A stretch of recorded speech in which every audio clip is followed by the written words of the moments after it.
Thank you.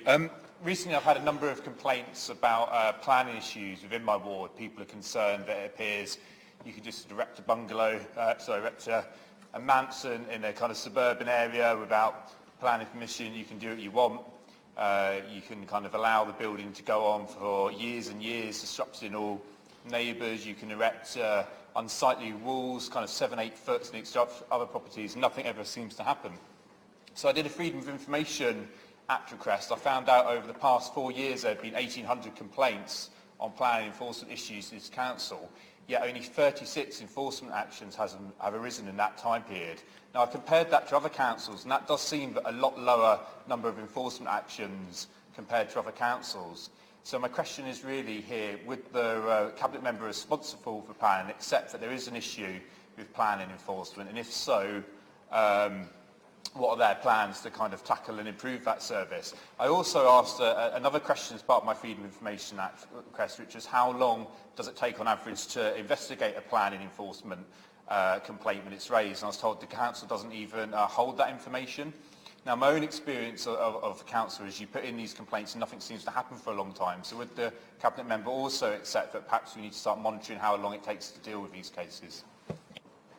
Councillor Sutherland. Thank you. I think Councillor Baker in his figures there highlighted the scale of the problem. And if the council was to adequately resource the planning enforcement team to deal with that, there probably wouldn't be much left in the budget for other matters. Fundamentally, planning enforcement is one of those back office services which don't particularly get a great deal of protection or love when it comes to budget time, but all the rest of the year we rely on it. I've been speaking to Richard Seaman as the head of planning about potential new options for enforcement because I've been aware of the issues. It is a frustration. I think there definitely are capacity issues, but I would also highlight there are serious deficiencies in terms of the legislation and powers when it comes to planning. There are several high-profile cases.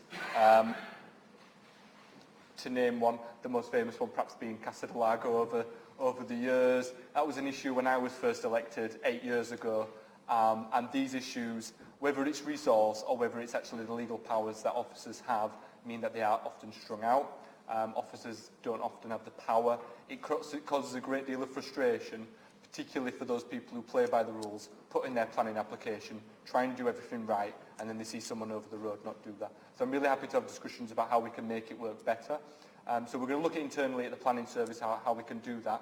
But there's also the Council's enforcement review, because I think we could be more efficient by engaging with other parts of the Council when it comes to having a look to check if that wall's been built too high and other things haven't been complied with. So we can hopefully get a bit more of a streamlined approach. Thank you. Thank you. Councillor Bellinger. Thank you, Mr Mayor. Councillor Collins, you're going to love this. Bus lane enforcement. Again,